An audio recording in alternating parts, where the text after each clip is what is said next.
বিসমিল্লাহির রহমানির রহিম। সুপ্রিয় শিক্ষার্থীবৃন্দ, আসসালামু আলাইকুম।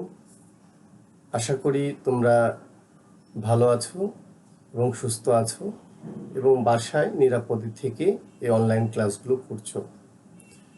তো তোমাদের আজকের অনলাইন ক্লাসে প্রথমেই শুভেচ্ছা ও অভিনন্দন। তোমাদের জানো যে তোমরা গত ক্লাসে আমার যে অধ্যায়টা আমি নিয়েছিলাম সেটা হচ্ছে ডিপ্রিসিয়েশন অনার্স দ্বিতীয় বর্ষ অধ্যায় ডিপ্রিসিয়েশন এবং ইন্টারমিডিয়েট অ্যাকাউন্টিং এই বিষয়টির উপর আজকেও এই অধ্যায়ের উপর আমি তোমাদের একটি অন্য ডিফারেন্ট কাইন্ডস অফ ডিপ্রিসিয়েশন, বিভিন্ন ধরনের ডিপ্রিসিয়েশনের আমি বের করে দেখাবো এবং সেটা আমি গত ক্লাসেই বলেছিলাম যে আমি কয়েকটি বছরে তোমাদের এই ডিপ্রিসিয়েশনের অঙ্ক বের করে দেখাবো। গত ক্লাসে আমি তোমাদের ডিপ্রিসিয়েশনের সাধারণত একটি বছরের উপর ভিত্তি করে অঙ্ক করেছিলাম, কিন্তু আজকে সেই ক্লাসটি আমি কয়েকটি বছরের একসাথে কীভাবে বের করতে হয় সেটা দেখাবো। তো ক্লাস শুরু করে যাই।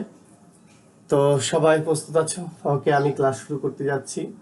রাজশাহী কোর্ট মহাবিদ্যালয় হিসাব বিজ্ঞান বিভাগ, বিষয় ইন্টারমিডিয়েট অ্যাকাউন্টিং, বর্ষ অনার্স দ্বিতীয়, অধ্যায় depreciation.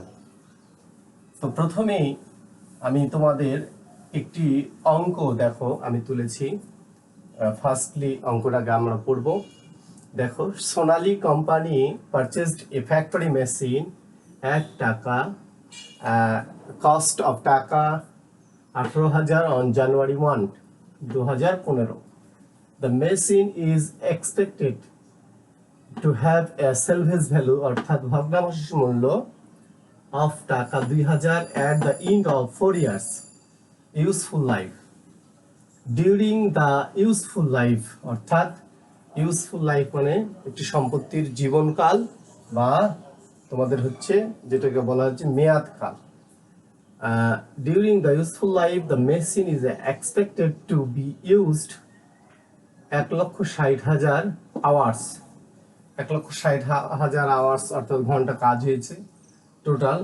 Actually annually hourly use to be 2015 অর্থাৎ প্রত্যেক বছরের যে ইউজ হয়েছে যেগুলো 40,000, 2016 সালে 60,000, 2017 সালে 35,000, 2018 সালে 25,000। এই হচ্ছে আওয়ার্স দেওয়া আছে। এই সাধারণত আওয়ার্সগুলো আমাদের ইউনিটস অফ অ্যাক্টিভিটি এই ডিপ্রিসিয়েশন মেথডে এই মেথডে নির্ণয় করতে আমাদের লাগবে। তো আমরা প্রথমে স্ট্রেট লাইন মেথড করব, তারপর ডাবল ডিক্লাইন মেথড এবং ইউনিটস অফ অ্যাক্টিভিটি অর্থাৎ সরলরৈখিক পদ্ধতি।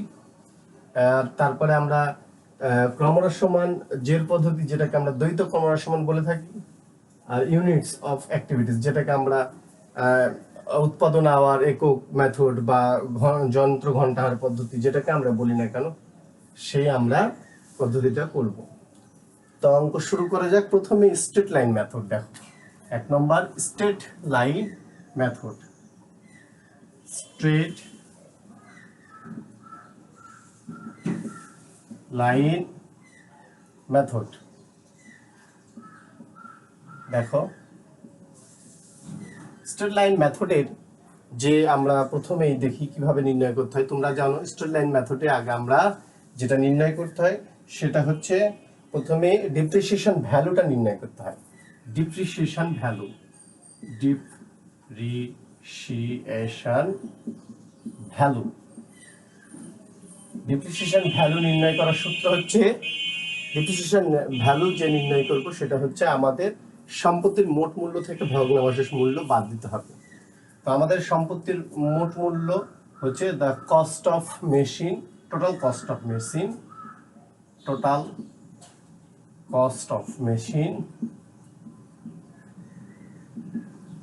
Minus সেলভেজ value, সেলভেজ value. দেখো, টোটাল কস্ট অফ মেশিন আমাদের দেওয়া আছে 18,000 টাকা অঙ্কে, এই 18,000 টাকা। সেলভেজ ভ্যালু দেওয়া আছে 2,000 টাকা। দেখো, 18,000 টাকা দেওয়া আছে আর সেলভেজ ভ্যালু অর্থাৎ ভগ্নাবশেষ মূল্য দেওয়া আছে 2,000 টাকা। তাহলে আমাদের সম্পত্তির অবচয়যোগ্য মূল্য হচ্ছে 16,000 টাকা। এটাকে আমরা বলি অবচয়যোগ্য মূল্য, অর্থাৎ ডিপ্রিসিয়েশন ভ্যালু। যে টাকাটার উপর আমরা অবচয় নির্ণয় করব সেইটাকে বোঝাচ্ছে ডিপ্রিসিয়েশন ভ্যালু। এখন এই টাকার উপর আমরা অবচয় নির্ণয় করব, কিন্তু তার আগে আমাদের অবচয় নির্ণয় করার জন্য যে রেট, সে রেটটা আমাদের বের করে নিতে হবে।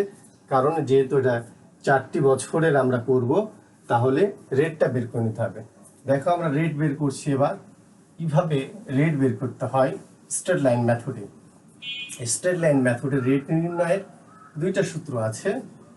সাধারণত আমরা ডিপ্রিসিয়েশন রেট আমরা লিখি ডিপ্রিসিয়েশন রেট। এটা দুটো সূত্র আছে, একটা হচ্ছে 100% ভাগ ইউজফুল লাইফ, এটাও দেওয়া হয় 100% ভাগ ইউজফুল লাইফ, ইউজফুল লাইফ, অর্থাৎ 100% ভাগ আয়ুষ্কাল। এখানে আয়ুষ্কাল দিয়ে আছে, জীবনকাল দিয়ে আছে 4 ইয়ার্স। 4 ইয়ার্স দেখো, তাহলে আমাদের হলো 25% পেয়ে গেল। এটা হচ্ছে আমাদের ডিপ্রিসিয়েশন রেট বের করতে হয় স্ট্রেট লাইন মেথডের নিয়ম। এটা আরেকটা আছে সূত্র, ডিপ্রিসিয়েশন বের করার সূত্র হচ্ছে 1/8 1/n ইন্টু 100। এখানে n হচ্ছে নাম্বার অফ ইউজফুল লাইফ, অর্থাৎ 1/4 ইন্টু 100। তার মানে আমরা দেখো 100কে যদি 4 দ্বারা ভাগ করি, তাহলে আমাদের যেটা পাওয়া যাচ্ছে 100কে 4 দ্বারা ভাগ করলে 25%ই বের হচ্ছে, যেহেতু আমরা 100 দ্বারা গুণ।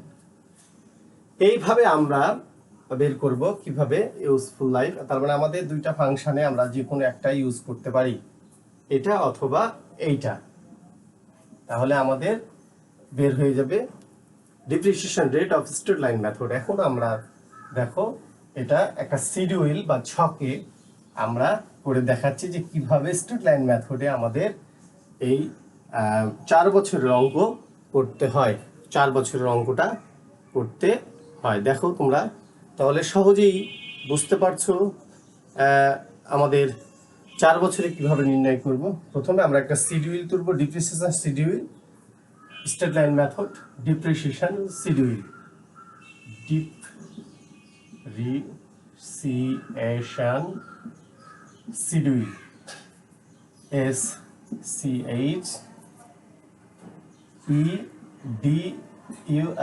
Schedule, depreciation schedule straight line method আমরা নির্ণয় করছি। দেখো কিভাবে নির্ণয় করতে হয়। আমরা প্রথমেই 5টি ঘর টেনে নিব। প্রথমে এখানে দিব হচ্ছে ইয়ার, অর্থাৎ যেটা আমাদের বছর আছে, কি কি বছর করতে হবে। তারপর আমাদের 4টা ঘর টানবো, এই হচ্ছে 4টা ঘর আমরা টেনে নিলাম। দেখো আমাদের কি কি টেনতে হবে। প্রথমে লিখতে হবে depreciation value, depreciation value, depreciation value. তারপরে যেটা করতে হবে depreciation rate, depreciation rate, rate আমরা ডিপ্রিসিয়েশন রেট দেব। তারপরে ডিপ্রিসিয়েশন এক্সপেন্সেস যেটা বের হবে, ডিপ্রিসিয়েশন এক্সপেন্সেস, আর তারপর আমাদের অ্যাকুমুলেটেড ডিপ্রিসিয়েশন, অর্থাৎ অবচয় সঞ্চিতি, অ্যাকুমুলেটেড ডিপ্রিসিয়েশনটা দেখাতে হবে। ডিপ্রিসিয়েশন দেখো এখন আমাদের অঙ্ক শুরু করছে শিডিউল। তাহলে প্রথমে আমাদের অঙ্কের যে সাল ছিল 2000, যেহেতু 4টি বছর আমাদের করতে হবে, আর শুরু করেছি, শুরুর সাল হচ্ছে 2015, তাহলে আমাদের 15, 16, 17, 18 এই 4 বছর করতে হবে। তাহলে 2015, 2016, 2017 আর 2018, এই হচ্ছে নির্ণয়ের কৌশল, কিভাবে নির্ণয় করতে হয়। এখন 2015 সালে দেখো ডিপ্রিসিয়েশন ভ্যালু আমরা বের করেছিলাম, ভগ্নাবশেষ মূল্য বাদ দেওয়ার পর যে টাকাটা, সম্পত্তির মোট মূল্য হতে 16,000। তাহলে 16,000 টাকার উপর প্রত্যেক বছর আমরা 16,000 টাকার উপরই নির্ণয় করব এই পদ্ধতিতে। এটা মাথায় রাখতে হবে যে স্ট্রেট লাইন মেথডে আমাদের 16,000 টাকার উপর, অর্থাৎ ভগ্নাবশেষ মূল্য বাদ দেওয়ার পর যে টাকাটা থাকবে সেটা। আমাদের রেটও বের করে দিয়েছি আমরা 25%, 25%, 25%, 25%। দেখো আমাদের সহজে আমরা বের করে নিচ্ছি। এখন যে টাকাটা হচ্ছে আমাদের ডিপ্রিসিয়েশন, এর উপর ক্যালকুলেশন করে হচ্ছে 4,000 টাকা, 4,000 টাকা, 4,000 টাকা, দেখো 4,000 টাকা এবং 4,000 টাকা। এই হচ্ছে আমাদের নির্ণয় হয়ে গেল। তার মানে প্রত্যেক বছর এই পদ্ধতিতে অবচয়ের পরিমাণ একই হয়, 4,000 টাকা করে হচ্ছে। এখন আমাদের অ্যাকুমুলেটেড ডিপ্রিসিয়েশন হচ্ছে সঞ্চিতি, অর্থাৎ প্রত্যেক বছর শেষে যে এর কত টাকা জমা হচ্ছে সঞ্চিতি হিসাবে, অবচয়ের পুঞ্জীভূত অবচয় যেটাকে আমরা বলি। তাহলে প্রথম বছর 4,000 হচ্ছে, আর দ্বিতীয় বছর 4 আর এই 4 যোগ করে 8,000 হচ্ছে, তৃতীয় বছর এই 8 আর 4 যোগ করে 12,000, আর চতুর্থ বছর 16,000। এটা যোগ করে আমাদের হচ্ছে 16,000। এটার নামই হচ্ছে অ্যাকুমুলেটেড ডিপ্রিসিয়েশন, অবচয় সঞ্চিতি। এভাবে আমরা স্ট্রেট লাইন মেথডে আমরা করব। এই হচ্ছে নির্ণয় করার কৌশল। তাহলে আমরা সহজেই বুঝতে পারছি যে কিভাবে করতে হবে। এখন তোমরা সহজেই বুঝতে পারছো যে 4টি বছর, আরেকটি বছর দিলে আমরা এই সেম এভাবে হতো, এখানে 4,000 হতো এবং এটা 12,000 হতো। তবে আমাদের ক্যালকুলেশন করতে হতো, কারণ এটা 5 ইয়ার্স হয়ে গেলে আমরা তখন আবার ডিপ্রিসিয়েশন রেট আলাদা হইতো। তাহলে সহজেই বুঝতে পারছি। এখন দেখো আমরা যে পদ্ধতিতে করবো এবার, সেটা হচ্ছে ডাবল ডিক্লাইন মেথড পদ্ধতি, অর্থাৎ আমাদের দ্বৈত ক্রমহ্রাসমান জের পদ্ধতি, double decline method, double decline method. আমাদের ডাবল ডিক্লাইন মেথড এখন আমরা নির্ণয় করব। ডাবল ডিক্লাইন মেথড আমরা নির্ণয় করব। তোমরা সরলরৈখিক এতক্ষণ শিখলে, এবার আমরা ডাবল ডিক্লাইন মেথডটা নির্ণয় করব। ডাবল ডিক্লাইন মেথড নির্ণয় করার ক্ষেত্রে সর্বপ্রথম এই ছকের আগে যে কাজটা করতে হবে তোমাদের, প্রথমেই ডাবল ডিক্লাইন মেথডের রেটটা বের করে নিতে হবে। এখানে রেট নির্ণয় করার সূত্র হচ্ছে, এর আগে যে সরলরৈখিক পদ্ধতি ছিল, সরলরৈখিক পদ্ধতিতে যে রেটে আমরা নির্ণয় করেছি তার ডবল হবে, অর্থাৎ 100% ভাগ আয়ুষ্কাল, ইউজফুল লাইফ, 100% ভাগ ইউজফুল লাইফ, যে সূত্রটা আছে এর সাথে 2 গুণ করে দিতে হবে, অর্থাৎ আমাদের হচ্ছে 100% ভাগ আয়ুষ্কাল অর্থাৎ 4 ইয়ার্স গুণিত 2 তাহলে আমাদের যেটা বের হচ্ছে সেটা হচ্ছে 50%, অর্থাৎ 50%। আমাদের সহজেই আমরা বের করতে পারছি যে কিভাবে আমাদের 50% বের হলো। তাহলে তোমরা বুঝতে পারলে যে ডাবল ডিক্লাইন ব্যালেন্স মেথডে আমাদের অবচয়ের হার সরলরৈখিকের ডবল হবে। এখন আমরা দেখো আমরা নির্ণয় করছি কিভাবে এটা নির্ণয় হয়। দেখো তোমাদের ছকে একটা ঘর বেরিয়ে যাবে, এটা ঘর বেরিয়ে যাবে। প্রথমে ইয়ার্স দিলাম আমি, ইয়ার্স, এবং এখানে কিন্তু 5টা ঘর হবে, 1 2 3 4 5। খেয়াল রাখতে হবে 5টা ঘর কি কি হবে আমি তোমাদের দেখাচ্ছি। প্রথমেই যেটা করবা, ডিপ্রিসিয়েশন ভ্যালু, ডিপ্রিসিয়েশন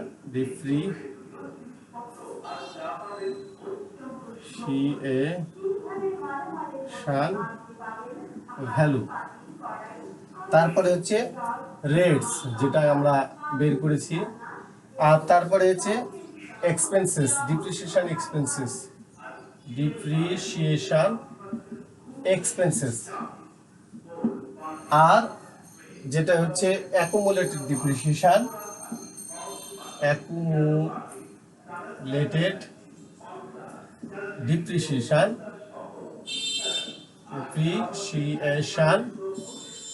আর এটা হচ্ছে closing balance of assets, closing balance of assets অর্থাৎ অ্যাসেটস মানে এখানে যেহেতু মেশিন আছে, ক্লোজিং ব্যালেন্স অফ মেশিন আমাদের এখানে এই ছকটা টানতে হবে। তা আমাদের দেখো শুরু করছি 2015, 2016, 2017, 2015, 2016, 2017, 2017 এবং 2018। দেখো এখন আমাদের যেটা বের করতে হবে, সর্বপ্রথম খেয়াল রাখো এখন যে double decline method depreciation value হবে হচ্ছে সেলভেজ ভ্যালু বাদ দেওয়া যাবে না, অর্থাৎ সম্পত্তির মোট মূল্য এর উপর নির্ণয় করতে হবে, অর্থাৎ 18,000 টাকা। খেয়াল রাখতে হবে এখানে কিন্তু 18,000 হবে, কারণ এটা ডাবল ডিক্লাইন মেথড। আমাদের সরলরৈখিক মেথডে কিন্তু ভগ্নাবশেষ মূল্য বাদ যাবে, কিন্তু এখানে যাবে না।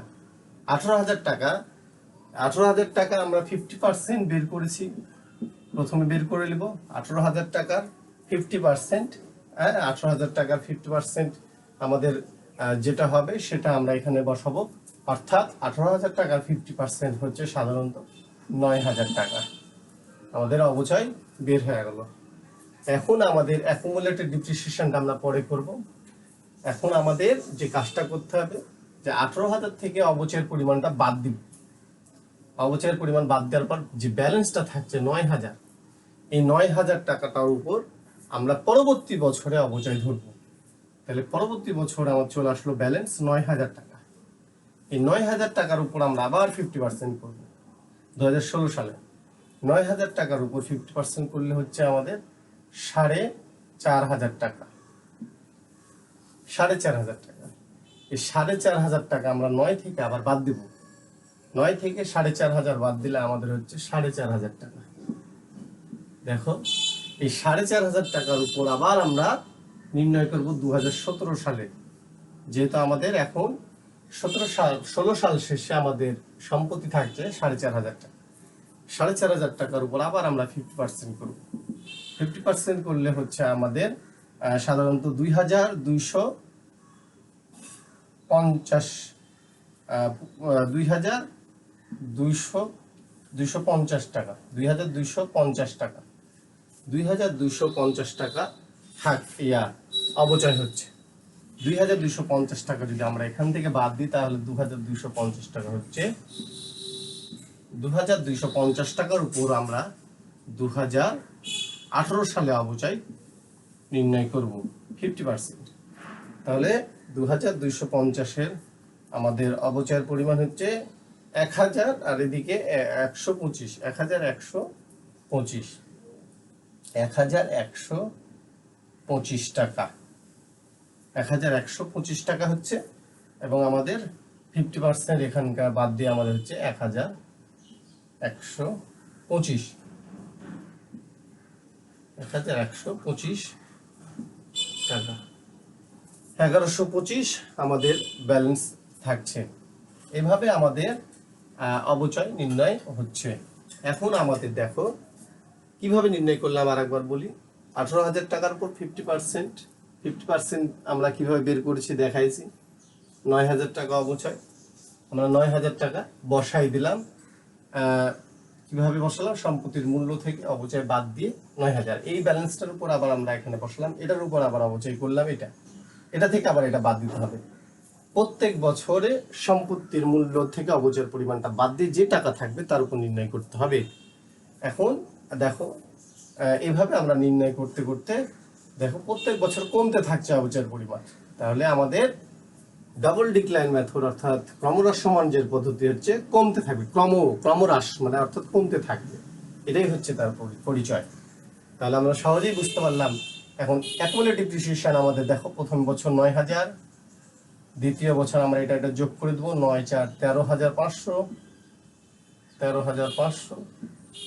তারপর আমরা আবার এটা যোগ করে দেবো 13 আর 2 15,750, 15,750। আর আমরা এটা যোগ করবো 15 আর 1 16,000, 16,800, 700 আর 1 875, 16,875। তাহলে এই হচ্ছে আমাদের অ্যাকুমুলেটেড ডিপ্রিসিয়েশন, মানে অবচয় সঞ্চিতির পরিমাণ। তাহলে আমরা সহজেই বুঝতে পারলাম যে কিভাবে আমাদের অবচয় নির্ণয় করতে হয় ডাবল ডিক্লাইন মেথডে। এখন আমাদের দেখো আমরা যে পদ্ধতিটা এবার শিখব সেটা হচ্ছে units of activity method. Units of activity method আমরা শিখব এখন। আমি এখানে লিখে নিই units of activity method. Units of activity, units of activity method আমরা এখন শিখব। তাহলে ইউনিটস অফ অ্যাক্টিভিটি মেথড শেখার আগে আমাদের যে কাজটা করতে হবে সর্বপ্রথম সেটা হচ্ছে তোমাদের পার আওয়ার্স ইউনিটস বের করতে হবে। অর্থাৎ আমাদের যে ডিপ্রিসিয়েশন রেট, পার আওয়ার্স ডিপ্রিসিয়েশন রেট, সেটা আমাদের বের করে দিতে হবে। অর্থাৎ ইউনিটস রেটস, পার আওয়ার্স ইউনিটস রেট। তাহলে প্রথমেই দেখো আমাদের ডিপ্রিসিয়েশন ভ্যালু ছিল কত, আমাদের বের করতে হবে per hours, per hour depreciation rate, depreciation rate. Per hour depreciation রেটের সূত্র হচ্ছে ডিপ্রিসিয়েশন ভ্যালু,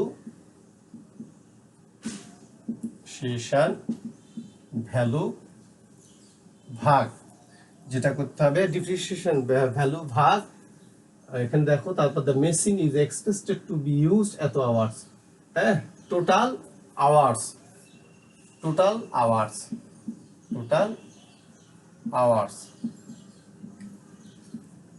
এটা দ্বারা আমাদের যে রেটটা পাবো সেটা। তাহলে ডিপ্রিসিয়েশন ভ্যালু আমরা বের করেছিলাম কিভাবে, সম্পত্তির মোট মূল্য থেকে ভগ্নাংশের মূল্য বাদ দিয়েছিলাম 16,000 টাকা, আর টোটাল আওয়ার্স দিয়ে আছে 1,60,000 টাকা, 1,60,000 আওয়ার্স দিয়ে আছে। তাহলে আমাদের পেলাম হচ্ছে এই যে আমরা পেয়ে গেলাম 10 টাকা করে আমরা পেলাম পার পিস, 0.10 টাকা করে আমরা পেয়ে গেলাম। তাহলে আমরা আগে আওয়ার্সটা বের করে নিলাম। এখন দেখো আমাদের নির্ণয় করব এই শিডিউলে ইউনিটস অফ অ্যাক্টিভিটিস শিডিউলে আমাদের অবচয় নির্ণয় করব কিভাবে। দেখো এখানে স্ট্রেট লাইনের মতনই 4টা ছক, ইয়ার্স, তারপরে আমাদের অ্যানুয়াল ওয়ার্কিং আওয়ার্স,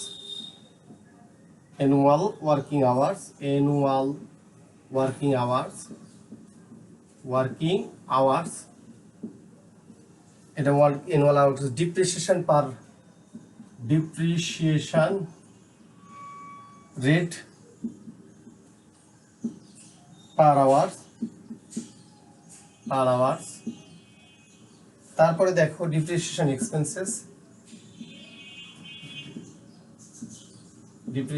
এক্সপেন্সেস এবং অ্যাকুমুলেটেড ডিপ্রিসিয়েশন।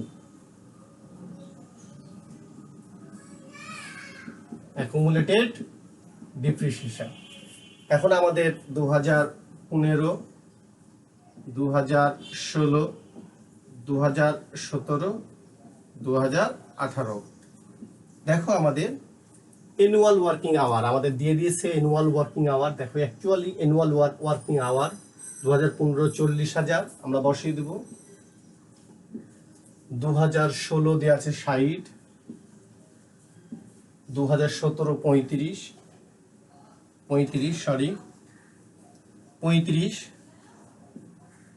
2018 দেওয়া আছে 25, আমাদের বের করে ফেললাম, দেয়া আছে, ওটা আমরা তুলে ফেললাম, দেখো দেয়া আছে। এখন আমরা করছি কিন্তু 3 নাম্বার, অর্থাৎ ইউনিটস অফ অ্যাক্টিভিটি মেথড। তাহলে এখন দেখো আমাদের পার আওয়ার দেয়া আছে, আমরা বের করলাম কিছুক্ষণ আগে। দেখো 0.10 আমরা যেটা বের করলাম, কিভাবে বের করলাম, সম্পত্তির যে অবচয়যোগ্য মূল্য 18 থেকে 2 বাদ দিয়ে 16,000, ওকে আমরা 1,60,000 আওয়ার্স দ্বারা ভাগ করে যেটা হয়েছে সেটা হচ্ছে এইটা। এখন আমরা দেখো এটা দিয়ে এটাকে গুণ করব, এটা দিয়ে এটাকে গুণ করলে যেটা হয় সেটা হচ্ছে এটা 4,000, এটাকে এটা গুণ করলে এটা 6,000, এটাকে গুণ করলে এটা 3,500, আর এটাকে এটা গুণ করলে এটা হচ্ছে 2500, অর্থাৎ 2,500 টাকা। এভাবে আমাদের নির্ণয় করতে হয়। এখন তোমরা এটা তো জানোই, অবচয় সঞ্চিতি 4,000, 4 যোগ করলে 10,000, আর এটা 13,500, আর এটা আমরা আবার এটার সাথে এটা যোগ করলে 13 2 15 16,000 টাকা। এই হচ্ছে আমাদের নির্ণয়ের নিয়ম, units of activity methods. Units of activity methods কিভাবে নির্ণয় করতে হয় সেটা আমি দেখালাম। তাহলে তোমাদের আজকের অঙ্কে তোমরা শিখলে যে একটি অঙ্ক থেকে 4-5 বছর বা কয়েক বছরের কিভাবে মেথডগুলোতে আমরা কয়েক বছরের অবচয় বের করা যায় সেটা আমি দেখালাম। এর আগের ক্লাসে কিন্তু তোমাদের একটি বছরের দেখিয়েছিলাম, তো তোমরা অবশ্যই বুঝতে পারছো। তো আগামী ক্লাসে তোমাদের আমি অ্যাকাউন্টস দেখাবো, অর্থাৎ খতিয়ান করে দেখাবো, মেশিন হিসাব, বিভিন্ন অ্যাকুমুলেটেড ডিপ্রিসিয়েশন বা অবচয় এবং জার্নাল যদি থাকে সেক্ষেত্রে জার্নালও দেখাবো। তো তোমরা যদি কোনো প্রবলেমে মানে বুঝতে না পারো তাহলে আমার বা নতুন কোনো তথ্য পেয়ে থাকো তাহলে আমাকে কমেন্ট বক্সে জানাবে, অবশ্যই তোমাদের আমি সমাধান করার চেষ্টা করব। তো আজকের মতো এখানেই ক্লাস শেষ করছি। তোমরা ভালো থাকো, সুস্থ থাকো, খোদা হাফেজ।